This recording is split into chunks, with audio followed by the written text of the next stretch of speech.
Oh, well, this is just my end table. I was lucky enough to come across this beautiful display case. It fits on top of my Chinese lacquer table. And it just contains fossils, shells, and what I call, or it was commonly known as a whale's hairball.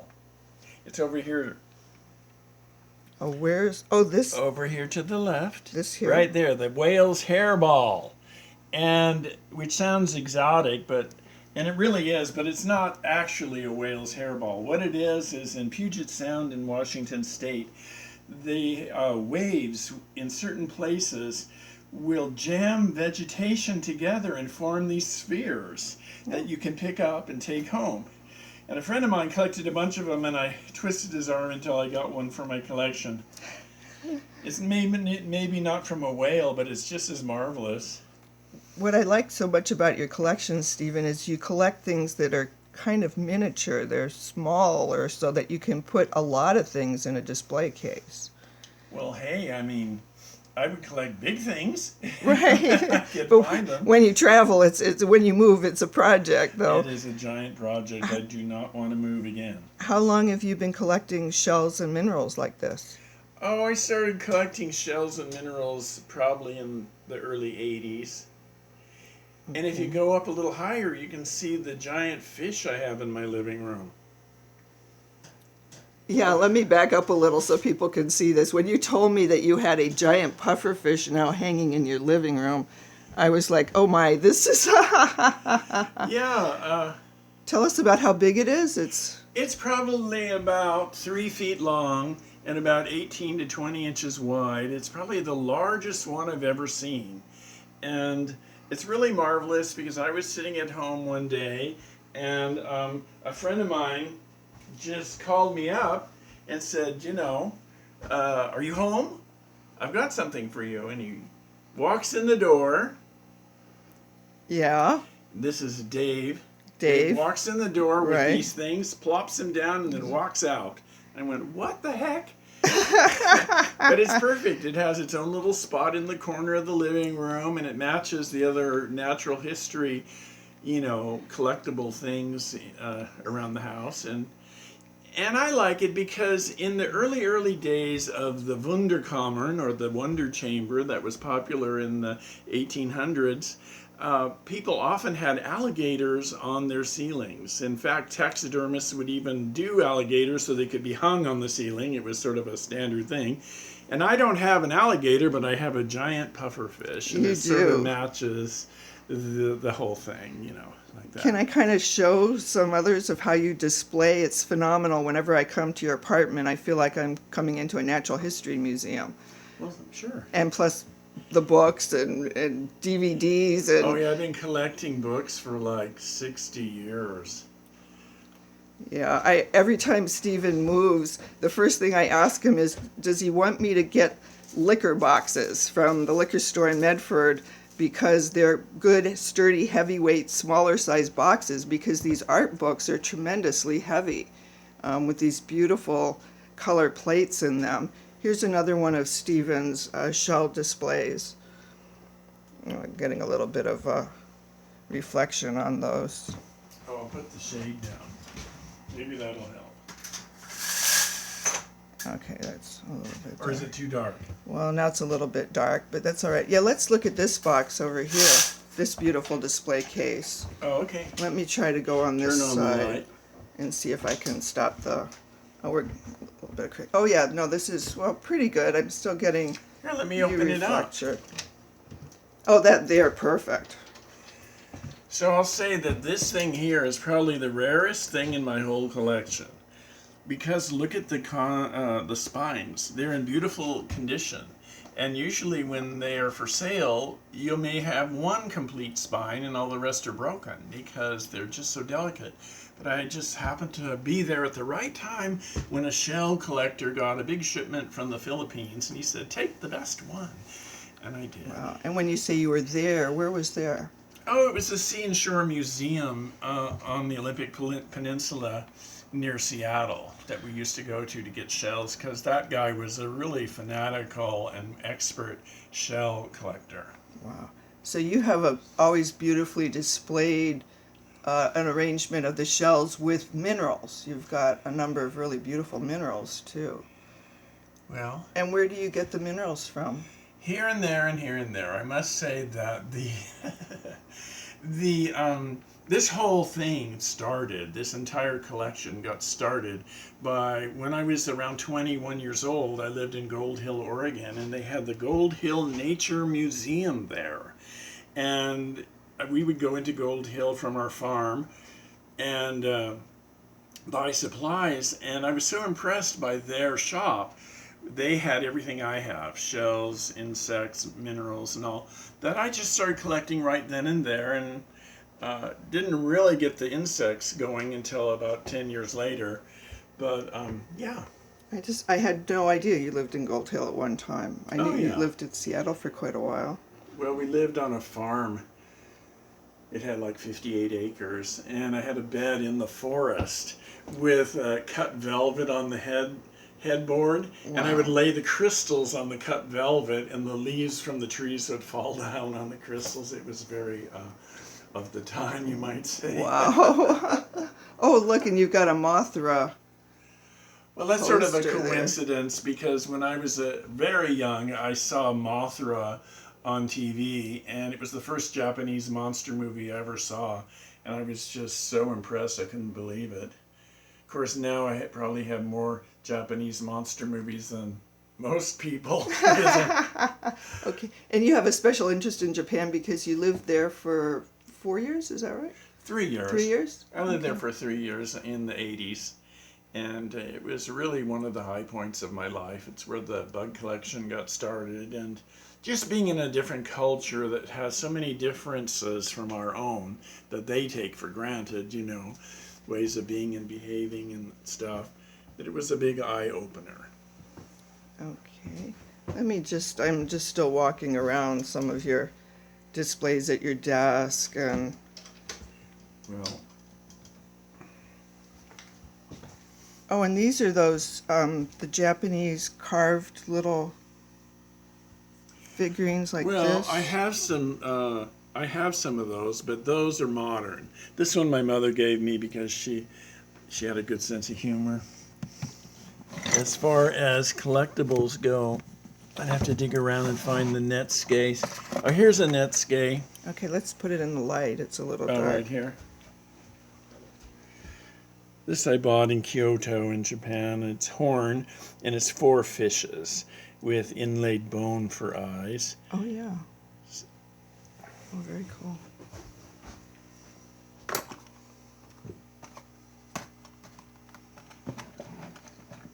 Yeah, there's just so much. Oh my goodness, what is this jewel encrusted?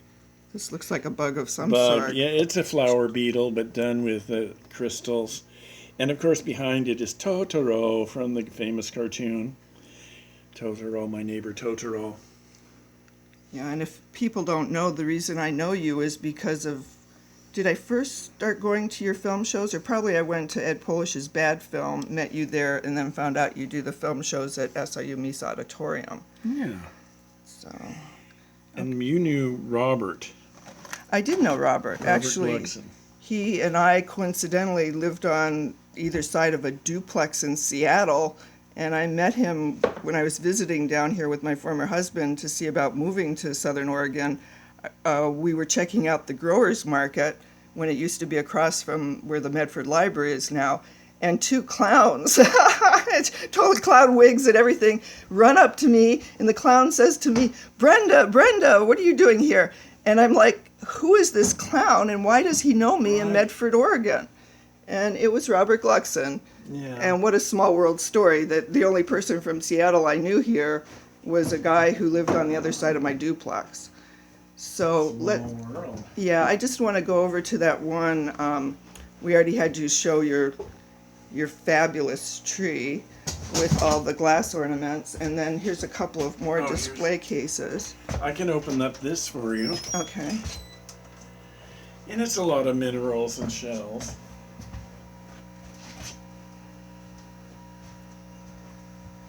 Wow, this globe actually looks like it's... Yeah, it's quartz. Spinning. It actually looks like it's moving in the video. It's kind of very cool. Not that I mean, everything you have is very cool. But here's some more minerals. You say I've brought friends sometimes by special arrangement who have a real interest in these kind of things to meet Stephen and to spend some time looking at his collections, because he's put a lot of effort into collecting and displaying these things, and it's nice to have a chance to show them to people. Ooh, what is this green spiral shell? This is very interesting looking back in there. Yeah, I don't have the exact name of it, but it was brought back from California by a friend. Oh, and this sponge, this tall sponge, I was thrilled. I found this in a shop here in Ashland. The lady that ran the place, brought it up to me and said, I thought you would like this. She knew, and it's about, what I'm looking at, about 18 inches tall? Yeah, or so. Or 20. Right. Yeah, and I remember meeting Don Elan when he came down here for the art car show with, we had a big event over at Cheryl Garcia's and Chris Garcia's house. Don Elan, doesn't he have a big squid or something painted on the front of his car? Is it a squid, or I can't remember what they painted. It's an octopus. Octopus, okay. Octopus, you're right. He has very realistic fish painted all over his car, from one end to the other. Yeah. That was the event where I first danced glam hula. I danced to Frank Sinatra's Summer Wind. And Doing glam hula. yes, with modern hula style dance with rhinestones. And in those days also with holographic eyelashes and glitter fingernails and the whole works. So, Of course. okay, and let's see, you wanted to show me a picture you just had framed. Oh, that's over here. And I don't know if there's enough light, but I love Ernst Haeckel. He's one of the fathers of the Art Nouveau movement. So this plate's from the first edition of his book called Kunstform der Natur, or Art Forms in Nature is the English title. And I've had it for a while, and I finally got it framed. And it has diatoms, and I love the diatoms and have been collecting pictures of them, of course, for years. Did you draw some diatoms yourself, or do some? Oh yeah, he's artwork greatly yourself? influenced my own drawing style. You know, I do have pictures that were inspired by him. I can show you one right here. Did you draw this? Yes, I drew this. Oh my goodness. Okay, is this all drawn with pen or Pen pencil? and ink. Pen and ink. I use pencil first to do some, planning. First, I'm going to back up to see the whole picture. And I use some whiteout occasionally because, Okay, so The let me opposite look at of some ink. of the detail on this. Let me see if I can get this to focus. The tablet doesn't always focus very well. So let me go back a little bit. I mean, this is just an incredible amount of detail to draw something like this, Stephen. It just amazes me. Another one of my big influences as an artist would be Gustave Doré. He was like the top illustrator of the 19th century. And when I was very young and first starting to collect books, so many years ago in the Precambrian era, I ran into Doré and started collecting his books, and I just love his black and white line style. Wow. Do you want to show me any other things that you've I have one more I drawn can or show painted? you. It's over here. I'm just going to take a little bit of video of the tree as we're walking by in case people didn't see the separate video all about your tree. You drew this one too? Uh-huh. Oh my goodness. And if you like Ernst Haeckel, you can see the influence. Wow. I later went on and did this as a serigraph. Yeah, your level of patience to spend the time, I can't even fathom how many hours it would take to draw something like this. It was like something around 40 hours. That's all? Yeah. Oh, to me, 40 hours is just a work week. 40 hours. Of course, again, this level of detail. My artist friend Karen Gilmore is comic strip artist. Oh. And so she's doing multi-page comic strips where page after page she's watercoloring. And again, you know, the amount of time and attention to detail, just I'm really impressed. I don't have that kind of focus and that kind of patience and that kind of dedication to complete something like this. So I'm in awe. I'm very fond of detail and ornate things, you know. Yeah. Don't you have a big kind of a kaleidoscope looking picture? Do you still have but that? those It's are in put away storage? right now. Oh, okay. Okay. Well, let me just show a little bit of the tree in case people didn't see the separate video. Stephen's been collecting glass ornaments for the tree for how many years? Also? Gosh. Good question, but many, many years. Yeah. And so they're all real glass ornaments, no other, you know, paper mache. Okay. Oh, Most okay. of them are glass, but guess what? What? I've decided recently if the plastic is quality enough, if it's a good enough plastic, Really? it can be included, like this snowflake. It almost looks like glass. Oh, okay. You know, it's quality plastic. And it's hanging right next to the quartz piece. Real quartz Real crystals. quartz next to plastic. And But this- if it's good enough plastic, then it's okay. And this is the narwhal that's new in the collection this year. There's 5 narwhals and a variety of different whales and robots. There's the robot that was based on the real tin toy character. So, as I said, we've got another video of Stephen specifically telling stories about the tree and about this special clock ornament. There's rocket ships. It must be fun actually collecting things like this to keep your eye out. It's like a treasure hunt, trying to find things to go into your collections. Yeah, as a collector, and collectors will know this, you look at lots and lots and lots of stuff before you find something you really want to include, because that's just the nature of collecting. You have to be selective. And So a lot of the fun is just looking through things, I imagine. I mean, I don't have organized collections like this, but it is fun, like going to a thrift store. This is the cloisonne butterfly right. that you talked about, and it's actually cloisonne on both sides. And it's on top of filigree. The golden stuff underneath is filigree wire, and then there's the cloisonne on top of it. Wow. Yeah, I love that at the thrift store, you know, just kind of seeing, oh, wow. And I'm Jewish, so I don't get to collect Christmas ornaments, but I did just have fun because my friend Lori misplaced some of her Christmas collections, and I managed to get to St. Vincent de Paul and Salvation Army thrift stores when they were having half off on their Christmas ornaments, well, all of their Christmas things. And there were some beautiful ornaments. I know that they would have sold for, you know, $5 or $10 if they were new, and they were marked 50 cents, so I got them for 25 cents at half price. Right. So I went on a little spending spree. I did find this lovely poinsettia glass ornament at the Salvation Army. I actually found 3 of them.